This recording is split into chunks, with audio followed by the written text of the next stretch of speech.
Bien, j'avais fait plus long que d'habitude. Donc, je vais essayer de condenser un petit peu. Donc le titre, j'avais voulu mettre toujours plus, juste comme ça, mais je me suis dit, bon, après on va pas savoir de quoi je parle. Si sur Internet les gens voient le titre, ça va pas leur parler. Donc c'est l'idée de connaître Dieu toujours plus.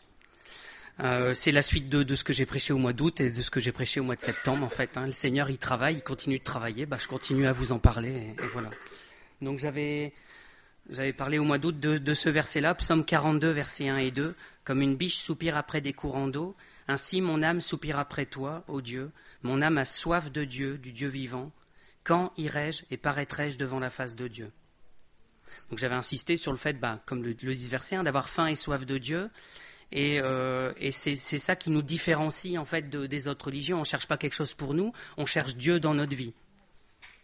Et on avait dit que la vie éternelle, c'est ça en fait, c'est connaître Dieu. C'est tout le cœur de notre foi, c'est de connaître le Seigneur. On peut pas se dire, moi je veux avoir la paix, je veux que le Seigneur il résolve mes problèmes, il fasse ci, il fasse ça. Le cœur de l'évangile, c'est de connaître Dieu. Donc vous avez cité Jean 17,3, la vie éternelle, c'est qu'ils te connaissent, toi, le seul vrai Dieu, et celui que tu as envoyé, Jésus-Christ. J'avais insisté en fait sur le fait que connaître Dieu, c'est par l'expérience en fait, c'est pas simplement dans la parole. Tu peux baisser juste un tout petit peu, j'ai l'impression que ça résonne fort. Il faut le connaître par l'expérience en fait et pas simplement dans la parole, dans notre tête. Il faut que ça descende dans notre cœur et en fait tout simplement que le Seigneur il se révèle, qu'il nous montre qui il est, parce que de nous-mêmes on peut pas y arriver. Et donc ça suit quelque part ce que j'ai dit au mois de septembre sur qu'est-ce que j'ai dit au mois de septembre, les disciples d'Emmaüs, voilà, qui avaient entendu le témoignage qu'il n'y avait plus rien dans la tombe, qui avaient probablement entendu Jésus pendant un certain temps, qui avaient les Écritures, et pourtant, quand ils l'ont en face d'eux, ils ne le reconnaissent pas. Et c'est au moment où lui, il le décide que leurs yeux s'ouvrent et qu'ils comprennent qui il est. Et donc c'est important pour nous de demander au Seigneur, de dire mais révèle-toi à nous, parce qu'on ne peut pas comprendre nous-mêmes. En fait, il y a quelque chose qui, voilà, dans notre tête qui est limité et qui est pas, voilà, c'est juste pas la même nature, donc on ne peut pas comprendre. En fait, si on n'a pas sa nature, sa révélation, on ne peut pas comprendre les choses qui viennent de lui. Et j'avais lu aussi Jean 4, versets 41 à 42. Ça, c'est l'épisode avec la Samaritaine. Et donc, il y a tout un tas de personnes qui croient suite à son témoignage. Et on lit après, donc, Jean 4, un beaucoup plus grand nombre crurent à cause de sa parole. Donc, de Jésus, la parole de Jésus. Et il disait à la femme, ce n'est plus à cause de ce que tu as dit que nous croyons, car nous l'avons entendu nous-mêmes et nous savons qu'il est vraiment le Sauveur du monde. Voilà.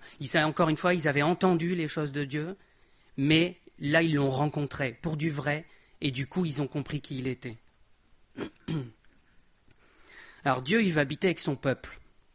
C'est l'étape suivante que je vais raccourcir un peu parce que le plus important, il est à la fin. Voilà. Mais quand je vous ai parlé de ça au mois d'août, de connaître Dieu, en fait, je vous ai dit ça presque avec très très peu de citations bibliques. Alors normalement, vous n'avez pas trop douté de moi quand même, j'espère.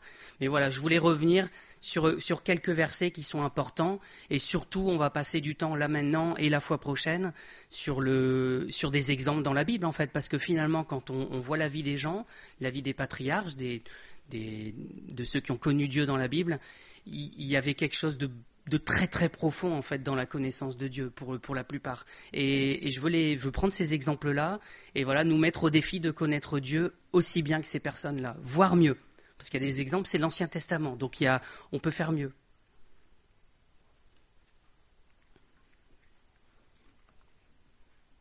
Ouais, c'est ça. Il ne faut pas que je me perde dans mes papiers, sinon on n'ira pas au bout. Luc 12, versets 29 à 31. Ne cherchez pas ce que vous mangerez et ce que vous boirez, et ne soyez pas inquiets, car toutes ces choses, ce sont les païens du monde qui les recherchent. Votre Père sait que vous en avez besoin. Cherchez plutôt le royaume de Dieu, et toutes ces choses vous seront données par-dessus. C'est ce qu'on retrouve aussi dans le Sermon sur la montagne, dans Matthieu 6. Et le royaume de Dieu, Jésus il disait lui-même à ses disciples, le royaume de Dieu, il est au milieu de vous en fait. Le royaume de Dieu, c'est Dieu avec son peuple. C'est ça le royaume de Dieu. Et donc, si on cherche le royaume de Dieu, on cherche la présence de Dieu avec nous en fait. Donc c'est un encouragement parce que Jésus nous dit, mais cherchez ça, cherchez ma présence au milieu de vous. l'exemple Ancien Testament de ça, c'est le tabernacle en fait. Le tabernacle, il était au milieu du peuple. Alors, au milieu du peuple, pas tout à fait, on le reverra après. Hein. Mais voilà, il y avait le tabernacle qui était en tout cas proche du peuple, la présence de Dieu qui était là. Et c'était super important pour le peuple de savoir que Dieu était là. Et pour montrer qu'il était là, il y avait cette nuée qui était au-dessus. Et on voit dans le désert aussi, quand ils sont sortis d'Égypte, qu'il y avait une colonne de feu, même la nuit, pour être sûr qu'on voyait la présence de Dieu. Donc il y avait quelque chose d'important dans l'Ancien Testament qu'on retrouve dans le Nouveau. Et l'image du Nouveau Testament qu'on a équivalente au tabernacle de l'Ancien, c'est le temple en fait. On est le temple de Dieu. Si Dieu il n'est pas dans le temple, ça ne sert à rien. Donc tout l'objet de notre vie, c'est que Dieu il soit dans le temple.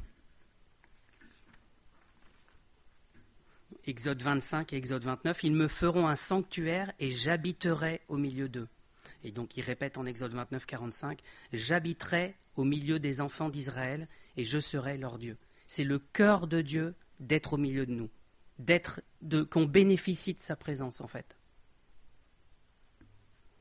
Bon, ça c'est ce que je vous ai cité rapidement juste avant, 2 Corinthiens 6. Et en fait dans 2 Corinthiens 6, Paul il compare notre vie au temple, notre corps au temple de Dieu, et il cite à nouveau l'Exode en fait. Le lien il est fait à cet endroit-là. Il dit, quel rapport y a-t-il entre le temple de Dieu et les idoles ? Car nous sommes le temple du Dieu vivant. Comme Dieu l'a dit, j'habiterai et je marcherai au milieu d'eux, je serai leur Dieu et ils seront mon peuple. Donc Paul il nous fait bien le lien entre l'Ancien et le Nouveau Testament en disant voilà, Dieu c'est ce qu'il veut faire, il veut être au milieu de nous, habiter au milieu de nous. Il ne veut pas juste nous rendre visite un coup de temps en temps, il veut habiter, il veut demeurer avec nous pour tout le temps. Alors, on ne lira pas, on va gagner du temps. C'est Ésaïe 11. Ésaïe 11, c'est un très très beau passage qui nous parle d'un moment où ça va être très particulier, où on a l'impression qu'il n'y aura plus de mal en fait. Alors, pour certains l'associent au millénium, pour d'autres non. Ce n'est pas le débat du jour. La deuxième partie de ce verset-là, on la connaît très bien. Le loup habitera avec l'agneau, la panthère se couchera avec le chevreau. Et voilà, on nous cite tout un tas d'animaux qui vont cohabiter en paix. Le nourrisson s'ébattra sur l'antre de la vipère tout à la fin, et l'enfant sevré mettra sa main dans la caverne du basilic. Et cette période bénie-là, elle est caractérisée par quoi ? Alors, pas que par une harmonie, voilà, la paix, le bonheur, mais par les 2 versets suivants en fait. La suite de ça, c'est « Il ne se fera ni tort ni dommage sur toute ma montagne sainte, car la terre sera remplie de la connaissance de l'Éternel. » La raison de ça, c'est la présence de Dieu. C'est pas juste qu'il a transformé les cœurs des gens et voilà, tout le monde est devenu gentil, il est beau et voilà. Il est au milieu d'eux et donc de lui émane tout ça. Mais c'est sa présence à lui qui est super importante. Je relis le verset en entier. « Il ne se fera ni tort ni dommage sur toute ma montagne sainte, car la terre sera remplie de la connaissance de l'Éternel, comme le fond de la mer par les eaux qui le couvrent. » En ce jour, le rejeton d'Isaïe sera là comme une bannière pour les peuples, les nations se tourneront vers lui et la gloire sera sa demeure. C'est vraiment la terre sera remplie de la connaissance de l'Éternel, comme le fond de la mer par les eaux qui le couvrent, qui est important. Et toute cette description est liée à ça, en fait. Et on imagine bien le fond de la mer. Alors bon, nous, quand on va se baigner, le fond, il n'est pas... Voilà, pour moi, le fond, il est à 1,20 m. Mais on peut aller très très profond dans la mer. Il y a des endroits, les fosses, où on est à plus de 10 km. Et il y a l'eau partout au-dessus, en fait. L'eau, elle envahit tout. Quand on est sous l'eau, quand on est au fond de la mer, on est sous l'eau. Donc il y a de l'eau absolument partout. Si on ouvre la bouche, on aura même l'eau à l'intérieur. Le Seigneur, c'est ce qu'il veut faire. Il veut nous noyer de son Saint-Esprit quelque part. Il veut qu'on soit entouré du Saint-Esprit à l'extérieur, à l'intérieur, et qu'on connaisse l'Éternel. Alors ce verset-là, on le retrouve dans Habakkuk, en fait. Parce que, je vous lis Habakkuk, je vais le faire dans l'ordre. Habakkuk 2, verset 14. « Car la terre sera remplie de la connaissance de la gloire de l'Éternel, comme le fond de la mer par les eaux qui le couvrent. » On voit bien le lien entre les deux. Ce qui est intéressant, c'est que la formulation n'est pas tout à fait identique. Parce qu'on peut dire, voilà, la connaissance de l'Éternel, oui, nous on le connaît. La connaissance, on peut mettre des degrés, en fait, dans la connaissance. Donc on peut jouer là-dessus. Mais là, dans la version Habakkuk, c'est « la terre sera remplie de la connaissance de la gloire de l'Éternel ». Et là, on ne peut pas jouer, on ne peut pas dire « ouais, je connais son nom ». Non, on connaît sa gloire. Donc on est en sa présence, en fait, et il nous révèle sa gloire. Donc je trouve que ça va un cran plus loin et c'est plus difficile à falsifier dans Habakkuk. C'est pour ça que je l'ai cité. Voilà, ça c'était juste quelques versets qui montraient que Dieu il veut nous faire bénéficier de sa présence. Il y en a plein partout dans la parole. On pourrait passer juste le message là de ce matin à lire des versets comme ça. Mais je voulais passer à des cas pratiques quelque part, à des exemples. Alors le premier, c'est pas un exemple nommé, c'est pas une personne en soi, c'est une image. C'est l'image du berger. Parce que forcément, même si c'est pas une personne identifiée, enfin, c'est pas une personne identifiée, je vais un peu trop vite en besogne, mais voilà. Toute l'idée du berger, c'est qu'il est avec ses brebis. Et donc et Jésus, il s'identifie au berger. Il est le souverain berger, on le lit ailleurs, mais il nous dit en Jean 10, versets 11 à 15, « Je suis le bon berger. Le bon berger donne sa vie pour ses brebis. Mais le mercenaire, qui n'est pas le berger et à qui n'appartiennent pas les brebis, voit venir le loup, abandonne les brebis et prend la fuite. Et le loup les ravit et les disperse. Le mercenaire s'enfuit parce qu'il est mercenaire et qu'il ne se met point en peine des brebis. Je suis le bon berger. Je connais mes brebis et elles me connaissent, comme le Père me connaît et comme je connais le Père. Et je donne ma vie pour mes brebis. » Vous voyez la comparaison qui est faite. Jésus, il connaît ses brebis et elles le connaissent. Et à quel niveau ? Aussi bien que le Père connaît le Fils et que le Fils connaît le Père. C'est ça qu'il veut pour nous, en fait. C'est cette unité-là qu'il veut pour nous. Donc, c'est pas juste je connais Dieu, j'ai lu la Bible une fois en entier, voilà, je sais qui est Dieu, je suis dans l'église tout le temps, à chaque réunion. C'est pas du tout ça. Vraiment, le connaître comme le Père connaît le Fils. On a du mal à intégrer, en fait, cette comparaison-là et cette échelle-là. On pense souvent au voleur qui vient après. On nous dit le voleur, il vient que pour dérober, égorger et détruire. Là, il est question d'un autre personnage qui est le mercenaire. Et le mercenaire, du coup, c'est pas tout à fait le même, mais lui, voilà, c'est quelqu'un dont on loue les services. Alors, loue au sens louer, payer, pas on le glorifie, on chante à sa louange. On le paye pour garder les brebis. Et donc, s'il arrive un gros problème, un loup un peu trop costaud, je sais pas, un ours, il est quelque chose, en tout cas, voilà, un problème quelconque, lui, c'est pas son problème, en fait, il va se sauver, et ce qui est important, c'est sa vie, à lui. Les brebis, c'est pas les siennes. Et Jésus nous dit, voilà, c'est toute la différence entre le mercenaire et le berger. Le berger, c'est ses brebis à lui, donc il va certainement pas en lâcher une seule. Et l'image du berger, vous savez, on le retrouve dans Psaume 23, dans l'Ancien Testament, et le Psaume 23, c'est David qui l'écrit. Et David, il dit, quand il doit aller se battre contre Goliath, Saül, il fait, mais tu peux pas aller te battre contre lui, t'as vu la montagne que c'est, et toi t'es rien du tout. Et il dit, mais quand je gardais mes troupeaux, s'il y a un loup, s'il y a un ours qui arrivait pour m'en prendre une, j'allais et je lui arrachais de sa gueule. À main nue, il nous dit. Voilà, ça c'est le berger, en fait, il en lâche pas une seule. Et il mettra toute sa puissance pour aller la chercher. Donc il y a cette image-là, voilà, Dieu il est prêt à payer ce prix-là pour nous, pour qu'on soit avec lui, qu'on lui appartienne. Mais du coup, il y attend un retour de notre part, en fait. Il attend une recherche, quelque chose. On ne peut pas se dire, moi, j'attends, c'est bien, Dieu il est gentil avec moi, tant mieux. Non, il attend la même connaissance qu'entre Dieu le Père et Dieu le Fils.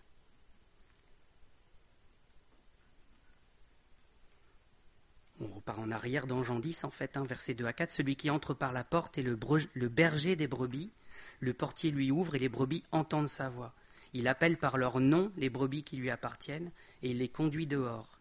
Lorsqu'il a fait sortir toutes ses propres brebis, il marche devant elles et les brebis le suivent parce qu'elles connaissent sa voix. Voilà. Alors, est-ce qu'on connaît la voix du Seigneur au point où s'il nous dit « va là », on va là. S'il nous dit « moi, tu vois, je me déplace là », qu'on le suive. Il y a un défi pour nous à l'entendre. Des fois, on peut témoigner, le Seigneur, là, il m'a parlé, il m'a fait ça. Mais en fait, c'est ce qu'il veut faire tout le temps. Tout le temps. Il veut habiter avec nous, donc il nous parle tout le temps. J'habite la même maison que Maï. J'avais dit que je n'allais pas parler d'elle, mais j'habite la même maison que Maï. Donc on se parle. Voilà, on ne peut pas habiter la même maison et tu lui as parlé ? Non, pas depuis 3 semaines. Ça n'a pas de sens. On peut pas. Si on habite ensemble, c'est pour communiquer en fait. C'est pour que la relation, elle puisse s'établir. Sinon, on reste chacun de notre côté et puis on se voit un coup de temps en temps, on se dit bonjour, ça va, oui, voilà, allez, à la fois prochaine. Donc David, au psaume 23, il dit « Oui, le bonheur et la grâce m'accompagneront tous les jours de ma vie, et j'habiterai dans la maison de l'Éternel jusqu'à la fin de mes jours. » Vous voyez ce psaume qui parle du bon berger, il termine avec ça « J'habiterai dans la maison de l'Éternel jusqu'à la fin de mes jours. » Et la grâce, on pourrait remplacer par Jésus. Le bonheur et la grâce, Jésus m'accompagnera tous les jours de ma vie. Vous me dire, ouais, mais tu tords un peu les textes. Non. C'est Matthieu 28. Voici, je suis avec vous tous les jours jusqu'à la fin du monde. C'est le cœur de Jésus d'être avec nous tout le temps.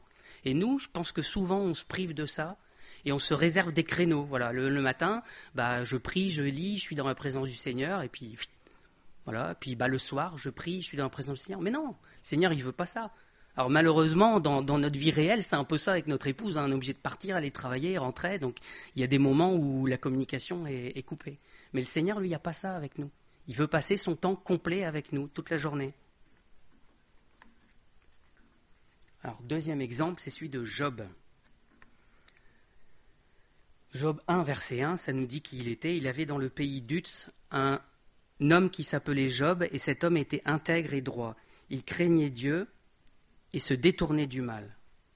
C'est pas mal quand même, avoir un témoignage. Si la Bible disait Michaël était un homme intègre et droit, il craignait Dieu et se détournait du mal, je serais flatté. Elle a été écrite avant que je sois là, donc raté. Mais il y a un témoignage qui est donné sur Job qui est assez... c'est court, c'est concis, mais on voit comment Dieu l'estimait en fait. C'était quelqu'un de bien, Job en fait, c'était un mec bien. Et il était intègre et droit, il craignait Dieu, il se détournait du mal. Voilà, en quelques mots, ça nous dit qui c'est. Mais finalement, on se rend compte tout à la fin qu'il ne connaissait pas suffisamment Dieu. Malgré ce témoignage qui est donné de lui. Pourquoi je dis ça ? Parce que normalement, vous savez à peu près où je vais. Job 42, versets 1 à 6.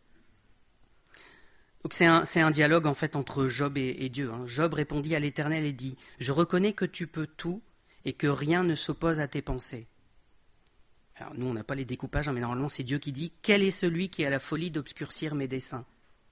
Job répond « Oui, j'ai parlé sans les comprendre des merveilles qui me dépassent et que je ne conçois pas. » Dieu lui redemande « Écoute-moi et je parlerai. Je t'interrogerai, tu m'instruiras. » Et là, Job, il dit, « Mon oreille avait entendu parler de toi, mais maintenant mon œil t'a vu. C'est pourquoi je me condamne et je me repens sur la poussière et sur la cendre. » Vous voyez, malgré ce témoignage qui est donné de lui au début, il dit, voilà, j'avais entendu parler de toi. Maintenant, je t'ai rencontré. Dieu, il lui a parlé, il s'est révélé à lui en lui disant comment il était, qui il était, ce qu'il faisait. Et c'est ça qu'on a besoin. Même si on est juste, intègre, qu'on craint Dieu, qu'on se détourne du mal, il nous manque quelque chose qui est de connaître Dieu et de le rencontrer pour du vrai.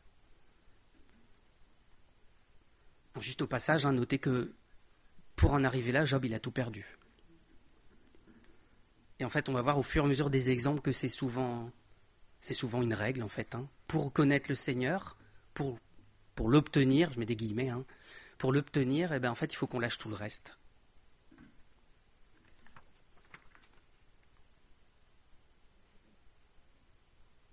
Ça, c'est la fin de Job. Je ne vais pas le lire pour gagner un petit peu de temps. Voilà. Et l'exemple sur lequel je voulais rester un petit peu plus longtemps, c'est l'exemple de Moïse. Alors, il y en a d'autres. C'est pour ça que je vous dis il y a une suite, parce qu'il y a tellement d'exemples, et je veux bien marteler la chose pour vous montrer que c'est pas... Il y a juste un ou deux exemples dans la Bible, et puis voilà, on en fait une règle générale. Il y a énormément d'exemples, et voilà, il y a une leçon pour nous. Alors, Exode 33. Il y a des gros pavés à lire.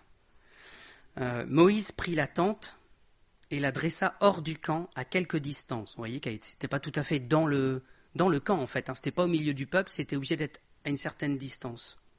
Il l'appela tente d'assignation. Et tous ceux qui consultaient l'Éternel allaient vers la tente d'assignation qui était hors du camp. C'est répété. Lorsque Moïse se rendait à la tente, tout le peuple se levait. Chacun se tenait à l'entrée de sa tente et suivait des yeux Moïse jusqu'à ce qu'il fût entré dans la tente. Lorsque Moïse était entré dans la tente, la colonne de nuée descendait et s'arrêtait à l'entrée de la tente. Et l'Éternel parlait avec Moïse. Tout le peuple voyait la colonne de nuée qui s'arrêtait à l'entrée de la tente. Tout le peuple se levait et se prosternait à l'entrée de sa tente. L'Éternel parlait avec Moïse face à face, comme un homme parle à son ami. Puis Moïse retournait au camp. Mais son jeune serviteur Josué, fils de Nun, ne sortait pas du milieu de la tente. C'est vrai que quand on lit ça, moi, le premier truc qui m'a percuté, c'est hors du camp. Et c'est tellement dommage parce que, mais c'est l'Ancien Testament en fait. On y revient. C'était une image de ce qui devait arriver, mais Dieu, il pouvait pas rester dans le camp. Pourquoi il pouvait pas rester ? Parce qu'en fait, il y a à cause du péché du peuple. à cause de la dureté du peuple, et dit, mais si je reste au milieu de toi, je vais te consumer, je vais te détruire. Il y a une incompatibilité qui était là. Et cette incompatibilité, elle disparaît en fait quand on se donne au Seigneur parce qu'il a payé pour notre péché. Et il nous sanctifie.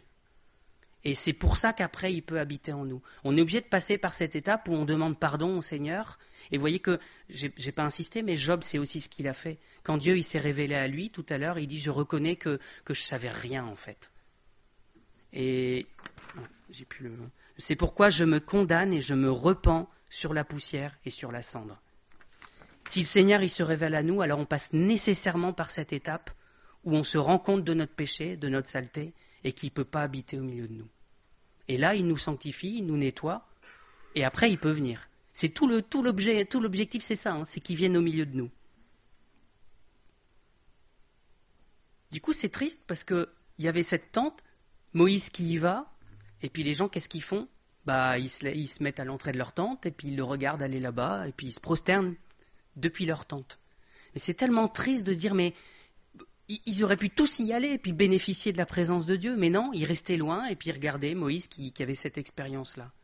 Et on est peut-être un peu comme ça, des fois, on voit ces personnages-là, Job, Moïse et d'autres, et puis on se dit, ouais, c'est bien ce qu'ils ont vécu avec Dieu, c'est bien. Moi, je reste juste au bout de ma tente, là, je regarde et je fais, ça a l'air vachement bien. Mais le Seigneur, il veut qu'on y aille dans cette tente, il veut qu'on bénéficie de sa présence. Si vous retenez un truc, c'est ça, c'est ce défi de connaître le Seigneur plus, toujours plus.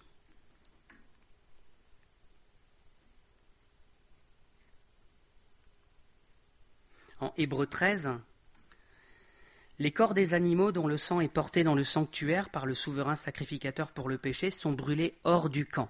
On en a parlé aussi avec Manu pour les sacrifices et tout ce qu'on a vu sur l'Exode. C'est pour cela que Jésus aussi, afin de sanctifier le peuple par son propre sang, a souffert hors de la porte. Vous voyez, Jésus a sanctifié le peuple par son propre sang et il a souffert hors de la porte. Et l'ordre, il est là pour nous. Sortons donc pour aller à lui hors du camp, en portant son opprobre, car nous n'avons point ici-bas de cité permanente, mais nous cherchons celle qui est à venir. Voilà, il y a un ordre pour nous, c'est sortez et allez dans cette tente, bénéficier de la parole du Seigneur. Sortez il y a aussi on retrouve dans le Nouveau Testament, en fait, je ne l'ai pas affiché là, mais sortez du milieu d'eux et sanctifiez-vous. Il y a cette idée de s'extraire du monde, en fait, de plus participer aux actions du monde et d'aller vers le Seigneur pour qu'il nous purifie. Alors je reviens à Exode 33, Moïse il entrait dans un tente d'assignation, il y avait une colonne de nuée et on voit c'est juste génial, je trouve, de se dire, voilà, Moïse, il parlait avec Dieu, Dieu parlait avec Moïse, c'était réciproque, et il parlait face à face, comme un homme parle à son ami. C'est beau, hein ? C'est beau. Et Moïse, il s'est contenté de ça, il s'est dit, là où j'en suis, franchement, c'est pas mal, je ne veux pas exagérer non plus. Non, il a demandé encore plus, en fait. Pour ça, on se dit, mais nous, on n'en est pas là encore, comme Moïse. Et Moïse, il dit quoi ? Mais je veux plus de toi, Seigneur. Et donc, il y a vraiment un défi pour nous. Alors, il y en a un qui est encourageant quand même avant de passer à la suite, c'est Josué. Vous voyez que lui, finalement, il était dans la tente, il avait compris. Il était dans la tente, et quand Moïse y sortait, lui, il ne sortait pas, il restait. Et maintenant, on comprend en fait pourquoi c'est Josué qui a mené le peuple dans la terre promise, en fait. Parce qu'il connaissait Dieu aussi. Il avait connu sa présence. C'est pas juste connaître sa présence, c'est savoir, quand je suis à côté de lui, je me sens bien. Non, il le connaissait, en fait. Il savait qui il était. Il avait probablement lui aussi discuté avec Dieu. Et donc le Seigneur, il pouvait l'utiliser pour faire quelque chose.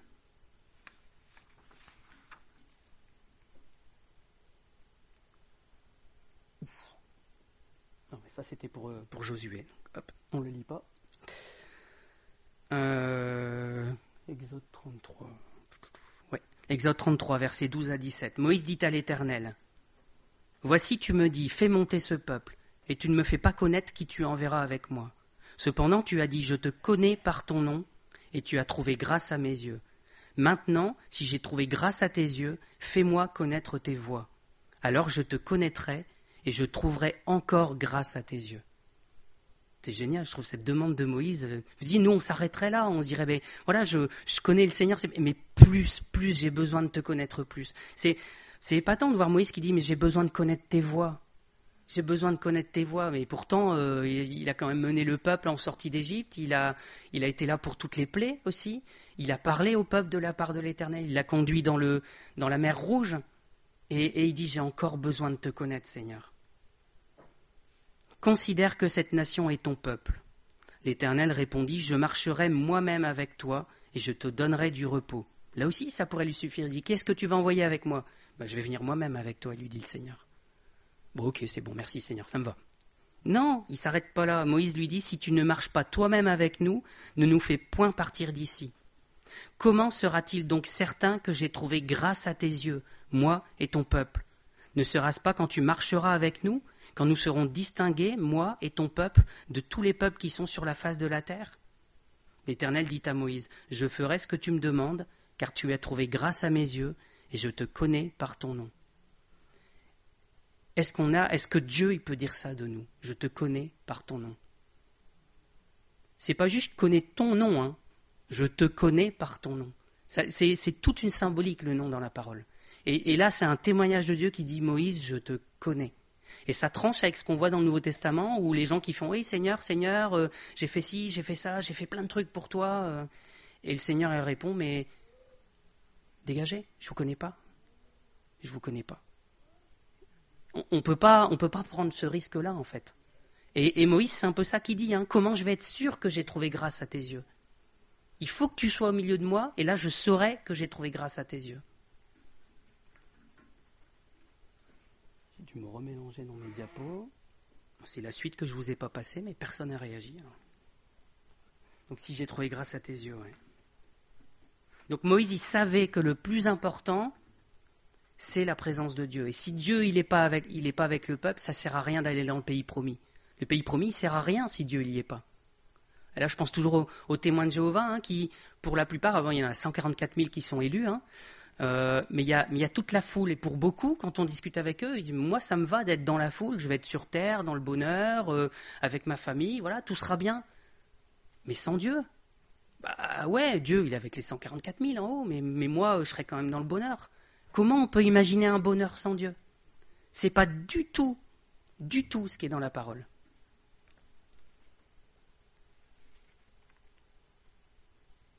Donc Dieu y répond à Moïse, je vais faire ce que tu me demandes, car tu as trouvé grâce à mes yeux. Il insiste, et je te connais par ton nom. Donc voilà, encore une fois, un échange qui est, on pourrait presque dire extraterrestre, mais on n'y croit pas.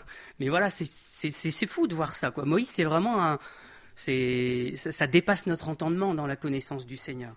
Donc Moïse, il s'arrête, c'est bon, il a compris. Mais non, il retourne. Vous savez, c'est un peu comme Abraham. C'est un exemple pour plus tard. Hein. Abraham qui connaissait Dieu et voilà, si jamais tu trouves tant de personnes là dans la ville, tu ne peux pas l'épargner, tant de justes. Et puis qui redescend, et encore, et encore, et encore. On n'oserait pas faire ça. Pourquoi il faisait ça ? Parce qu'il connaissait Dieu, il savait qu'il n'allait pas le vexer. Il savait que c'était le cœur de Dieu ce qu'il demandait.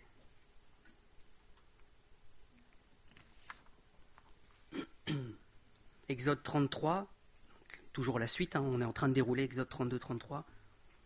Au verset 18, Moïse dit, ça c'est les bons versets, Moïse dit, fais-moi voir ta gloire, fais-moi voir ta gloire. L'Éternel répondit, je ferai passer devant toi toute ma bonté, je proclamerai devant toi le nom de l'Éternel. Je fais grâce à qui je fais grâce, miséricorde à qui je fais miséricorde. L'Éternel dit, tu ne pourras pas voir ma face, car l'homme ne peut me voir et vivre. L'Éternel dit, voici un lieu près de moi, tu te tiendras sur le rocher, quand ma gloire passera, je te mettrai dans un creux du rocher, et je te couvrirai de ma main jusqu'à ce que j'aie passé. Et lorsque je retournerai ma main, tu me verras par derrière, mais ma face ne pourra pas être vue. Voilà ce qu'il a obtenu Moïse. Et quand je disais tout à l'heure qu'on peut faire mieux, c'est que lui, il n'a pas vu la face de Dieu. Il n'a pas vu la face de Dieu avec tout l'homme qu'il était, la foi qu'il avait, la connaissance qu'il avait de Dieu. Il y avait quelque chose qui était réservé à nous qui sommes après le sacrifice de Jésus, de pouvoir voir Dieu face à face. Il y a du boulot, hein. Il y a du boulot. Je vous dis ça à vous, mais je le prends pour moi avant. Hein. Tout ce que je vous envoie là, c'est pour moi en vrai. Hein. Et je suis convaincu. Enfin, ça fait des mois et des mois que le Seigneur il me travaille là-dessus et qui me dit mais il y a beaucoup plus à connaître de moi. Ça a commencé, je vous ai déjà saoulé longtemps avec ça, avec ce témoignage de Rhys Wells, mais voilà, Tout dans la parole nous montre que le Seigneur, il veut être en relation étroite avec nous, être tout le temps dans notre présence et que nous, on soit tout le temps dans sa présence. Et Moïse, il avait compris ça. Et pourtant, il manquait encore un petit quelque chose, quoi. C'est que lui, il a pu le voir Dieu que par derrière. Mais nous, on n'en est pas là. Donc nous, on a encore du boulot. On doit encore aller demander au Seigneur, et c'est son cœur, il le fera. De dire, Seigneur, révèle-toi à moi, montre-moi qui t'es. Montre-moi ta gloire, pas juste qui t'es, et puis t'es bien fait avec toi, parce que nous, on dérive facilement comme ça. Montre-moi ta paix, ta joie, et voilà, en fait, on est parti, montre-moi ce que moi j'ai envie de voir. Mais non, montre-moi qui tu es et ta gloire. Du coup, on revient sur Habacuc 2, verset 14. Car la terre sera remplie de la connaissance de la gloire de l'Éternel. Vous voyez cette petite subtilité entre la première version qui est dans Ésaïe 11 et Habacuc 2, où voilà, c'est pas juste montre-moi toi, mais montre-moi ta gloire, et en fait tout le reste ça va pâlir. C'est ce chant qu'on chante, toutes choses pâliront, je sais plus quoi, mais voilà, c'est devant Dieu en fait le reste ça perd son éclat, ça devient fade et on n'a plus que lui. C'est comme ça pour tout en fait, c'est comme ça pour la nourriture. Si on mange vraiment des très bons plats, moi j'ai la chance d'avoir un papa qui a fait un CAP pâtisserie. Quand il nous fait les pâtisseries, en plus il n'en fait pas une ou deux il y a toujours la main lourde. On est parti pour un paquet de jours à en manger, mais c'est super bon. Et du coup, si on me présente des pâtisseries Leclerc, Carrefour, vous savez, les machins en boîte plastique, là, moi j'ai arrêté. Voilà, Annie, elle sait, je les mange pas. Et c'est comme ça pour tout, quand on est habitué à avoir quelque chose qui est bien. Je sais pas, je prends mon exemple d'informaticien, quand on a un bon ordinateur, et d'un seul coup on se retrouve avec un ordi tout pourri, là, qui est long, qui traîne. Non, je t'ai pas regardé. Mais on a un exemple très concret. C'est long, et on se dit, oh là là, mais ça marche tellement bien quand l'ordi il est performant. C'est comme ça pour tout, je pense qu'on a chacun des exemples dans nos domaines, et de se dire, ça c'est chouette, c'est bien, c'est agréable, c'est quelque chose de bon à utiliser, et on ne peut pas se satisfaire du reste. Avec le Seigneur, si on le connaît réellement comme il est, on ne pourra pas se satisfaire du reste. On dira, le reste, ça, j'en veux plus en fait, je veux juste le Seigneur. Si on n'en est pas là, c'est qu'on ne l'a pas connu assez, en fait. Si on dit, moi, le Seigneur, ça me va, en fait, ça fait 20 ans, 30 ans, j'en sais rien, ou 1 an, 2 ans, s'il y en a d'autres, mais peu importe, on ne doit jamais en avoir assez du Seigneur, en fait, il nous faut plus.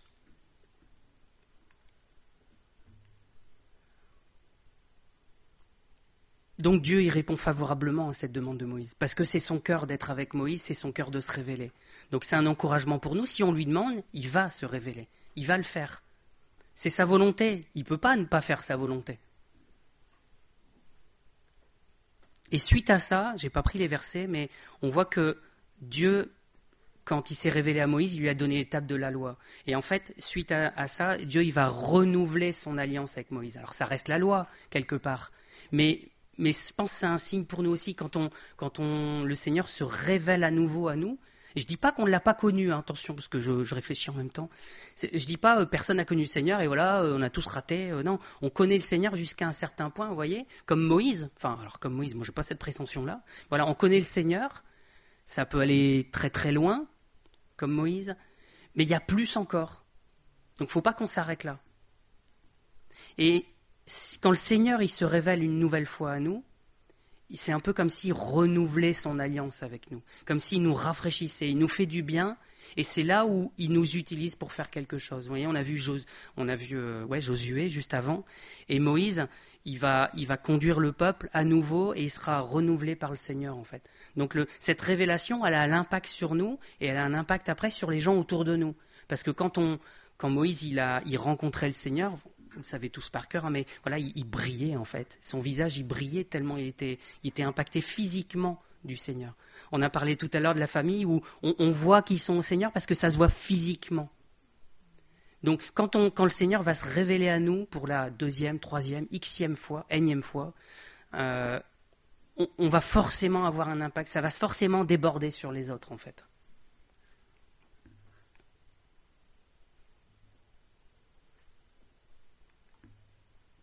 Pour le plaisir quand même. Exode 34, versets 5 à 8. Ça, c'est la réalisation. Tout à l'heure, on a vu c'est ce que Dieu y promet à Moïse. La réalisation de ça, c'est l'Éternel descendit dans une nuée, se tint là, auprès de lui, et proclama le nom de l'Éternel.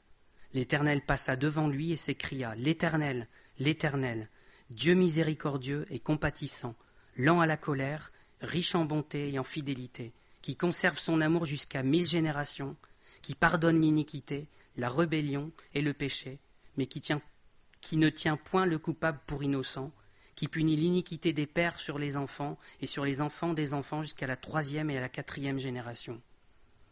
Aussitôt, Moïse s'inclina à terre et se prosterna.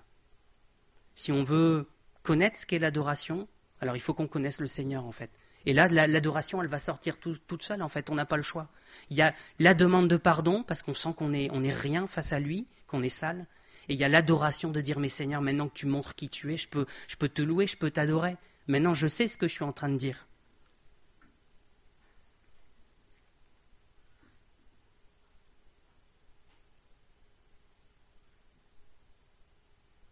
Voilà, je vais juste m'arrêter là. Je pense que les exemples ils sont assez parlants. Je veux nous encourager, chacun de nous, et je suis dans le nous, bien sûr, de chercher encore la face du Seigneur, toujours plus, peu importe jusqu'où on le connaît en fait, peu importe. Le Seigneur, il veut se révéler encore plus. Je pense qu'il n'y a personne d'entre nous réellement qui peut dire, moi je le connais aussi bien que ce que Moïse y connaissait, donc on a du boulot. Donc voilà, je veux nous encourager. C'est vraiment un encouragement, c'est pas un oh là là, j'y arriverai jamais. Non, le Seigneur, c'est son cœur de se révéler à nous. Donc il fera le nécessaire. Nous, on n'a qu'à demander en fait et à patienter. Après, le Seigneur, il va nous montrer aussi que je peux venir dans ta vie, mais si t'enlèves ça, si t'enlèves ça. Et il nous aidera à l'enlever. Faut pas avoir peur. Mais voilà, le Seigneur, il fait tout le reste. Il n'y a que la demande de notre côté. Et je vais prier.